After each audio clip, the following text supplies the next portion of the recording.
Assalamualaikum warahmatullahi wabarakatuh.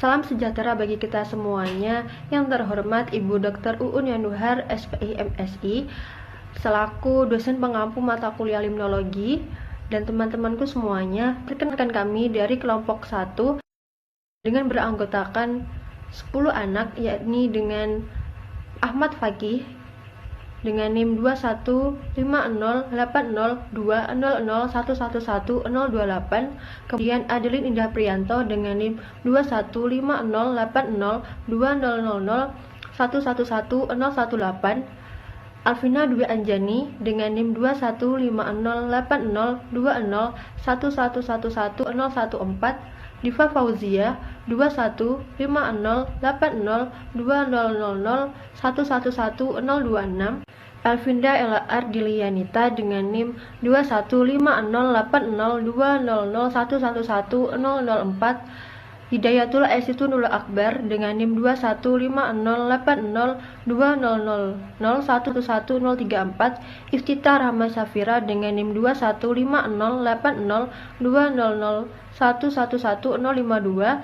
Irawati Agustini Masturtitin dengan NIM 2150802000111042, Ratna Purwita Siwi dengan NIM 2150802000111030. Kemudian ada Suci Ramadhaniyar Hatami dengan NIM 2150802000111020. Yang pertama ada pengertian perairan tawar. Perairan tawar atau biasa disebut perairan darat adalah semua badan air di permukaan bumi arah ke darat dari garis pasang surut terendah, baik berair tawar maupun payau. Perairan tawar terbagi atas perairan umum dan perairan budidaya. Perairan umum sendiri adalah tempat orang bebas melakukan penangkapan ikan, sedangkan perairan budidaya adalah milik perorangan yang digunakan untuk membudidaya ikan. Ekosistem air tawar memiliki ciri-ciri tersendiri, yakni salinitasnya rendah, bahkan lebih rendah daripada protoplasma. Kemudian variasi suhunya yang rendah, penetrasi cahaya mataharinya kurang, kemudian adanya aliran air seperti pada ekosistem sungai, dan juga dipengaruhi oleh iklim dan juga cuaca. Komponen biotik produsen. Produsen merupakan komponen biotik atau makhluk hidup yang berada di tingkatan teratas. Hal ini dikarenakan produsen mampu memenuhi kebutuhan dengan membuat makanannya sendiri. Produsen disebut sebagai organisme autotrof, yaitu dalam membuat makanan sendiri perlu dibantu oleh cahaya matahari. Makhluk hidup di tingkat teratas atau disebut produsen ini biasanya ditempati oleh tumbuhan hijau yang memiliki klorofil. Tumbuhan hijau dapat memenuhi kebutuhan dengan membuat makanannya sendiri melalui proses fotosintesis, yaitu proses pembentukan karbohidrat dari karbon dioksida atau CO2 dan air atau H2O dengan bantuan sinar matahari. Daun, batang, dan akar atau buah berfungsi untuk menyimpan makanan hasil proses fotosintesis. Pada proses fotosintesis, klorofil berfungsi mengubah energi cahaya menjadi energi kimia. Beberapa tumbuhan tidak memiliki klorofil sehingga tidak dapat memenuhi makanan sendiri. Organisme yang tidak dapat membuat makanan sendiri dan bergantung pada organisme lain disebut heterotrof. Contoh selain tumbuhan hijau yang termasuk ke dalam komponen biotik produsen yaitu yang pertama fitoplankton, yaitu tumbuhan yang mampu membuat makanannya sendiri dalam jumlah yang banyak sehingga menjadi sumber makanan bagi hewan-hewan di perairan air tawar maupun laut. Yang kedua yaitu alga, yaitu organisme autotrof yang dianggap tidak memiliki organ seperti tumbuhan lainnya. Yang ketiga yaitu lumut, yang keempat yaitu gagang biru dan hijau, dan beberapa jenis bakteri lainnya. Komponen biotik konsumen. Komponen biotik konsumen yaitu organisme heterotrofik dan dapat dibagi menjadi dua kelompok. Yang pertama ada makrokonsumer atau fagotrof. Semua konsumen tidak dapat membuat makanan sendiri di dalam tubuhnya, sehingga disebut heterotrofik. Terdiri atas organisme yang menggunakan, mengubah, atau memecah bahan organik kompleks yang telah ada dan dihasilkan oleh produsen atau dari konsumen lain yang menjadi mangsanya. Organisme yang berperan sebagai konsumen di perairan air tawar adalah zooplankton, larva, ikan, dan lain-lain. Zooplankton merupakan konsumen pertama dalam perairan yang memanfaatkan produsen primer, yaitu fitoplankton. Keberadaan zooplankton pada suatu perairan dapat digunakan untuk mengetahui tingkat produktivitas suatu perairan. Karena kelimpahan zooplankton pada suatu perairan dapat menggambarkan jumlah ketersediaan makanan maupun kapasitas lingkungan atau daya dukung lingkungan yang dapat menunjang kehidupan biota. Oleh karenanya, perubahan yang terjadi pada suatu wilayah perairan dapat diketahui dengan melihat perubahan kelimpahan biota zooplankton. Yang kedua ada mikrokonsumer atau saprotrof. Proses dekomposisi menempati kedudukan yang sama dengan komponen lain dalam membentuk ekosistem. Agen utama dalam proses dekomposisi ini biasanya kita sebut sebagai dekomposer yang umumnya adalah bakteri heterotrofik dan fungi melalui penyerapan zat organik berlarut. Fungsinya sebagai dekomposer untuk menghasilkan mineral-mineral sebagai nutrien. Jadi, peranan bakteri heterotrofik selain sebagai penyedia sumber nutrisi, juga sebagai penjaga keseimbangan terhadap kehidupan organisme air dan ekosistem di laut. Proses dekomposisi adalah reaksi penguraian bahan-bahan organik oleh bakteri heterotrofik untuk memperoleh energi yang diperlukan bagi kehidupannya. Oleh karena itu, peranan bakteri heterotrofik pada proses dekomposisi sangatlah penting. Sebab, seandainya proses dekomposisi tidak terjadi, maka di permukaan bumi ini akan penuh dengan serasa tumbuhan dan hewan mati, serta bahan pencemar yang bersifat organik sehingga kehidupan baru tidak akan terjadi. Baik, selanjutnya yaitu faktor organik dan anorganik. Sungai merupakan air tawar dari sumber alamiah yang mengalir dari tempat yang lebih tinggi ke tempat yang lebih rendah. Sungai memiliki persediaan besar karbon dioksida karena hubungannya dengan tanah yang memberikan bahan organik limpasan dan nutrisi yang mendukung tingginya tingkat produksi primer. Kandungan organik yang dimaksud yakni protein yang terurai menjadi amonium dan amonia, nitrogen organik yang berupa protein, asam amino dan urea, dan nutrisi atau unsur hara yang berupa nitrat dan fosfat.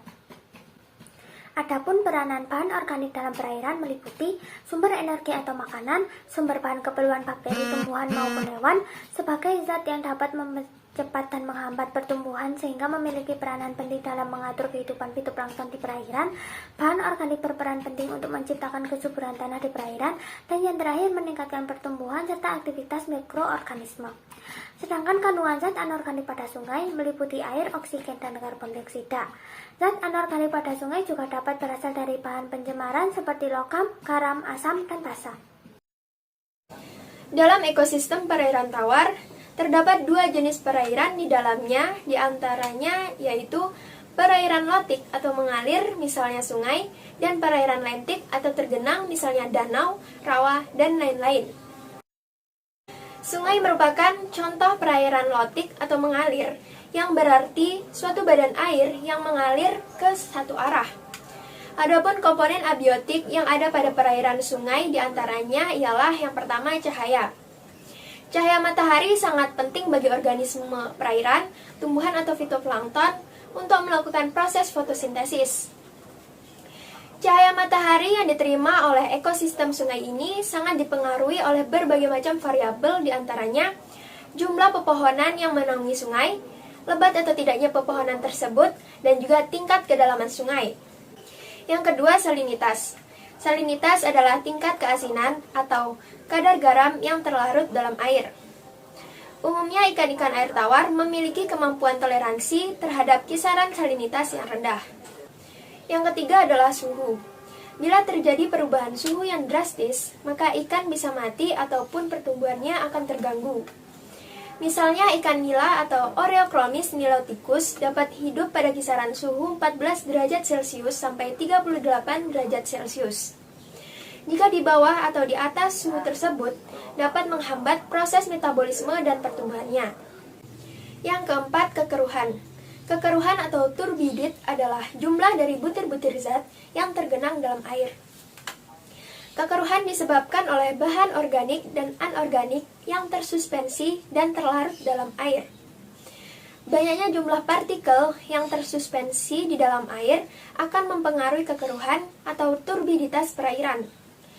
Turbiditas pada ekosistem perairan juga sangat berhubungan dengan kedalaman, kecepatan arus, tipe substrat dasar, dan suhu perairan. Dan yang kelima adalah kecepatan arus. Kecepatan arus penting diamati karena merupakan faktor pembatas kehadiran organisme di dalam sungai. Kecepatan arus sungai berfluktuasi yang semakin melambat ke hilir. Faktor yang mempengaruhinya antara lain adalah gravitasi, lebar sungai, dan material yang dibawa oleh air sungai.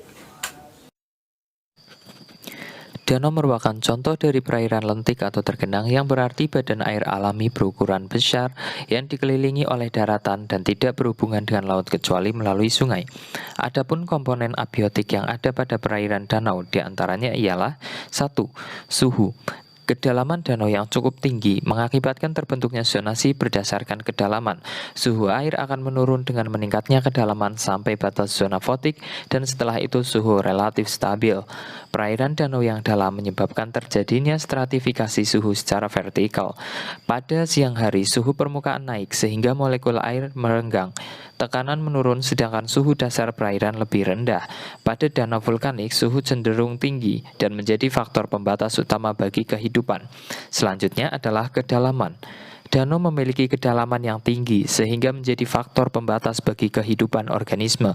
Kedalaman akan berkorelasi dengan banyak faktor fisik dan kimiawi perairan seperti suhu, daya tembus cahaya matahari, tekanan hidrostatik, dan lain-lain.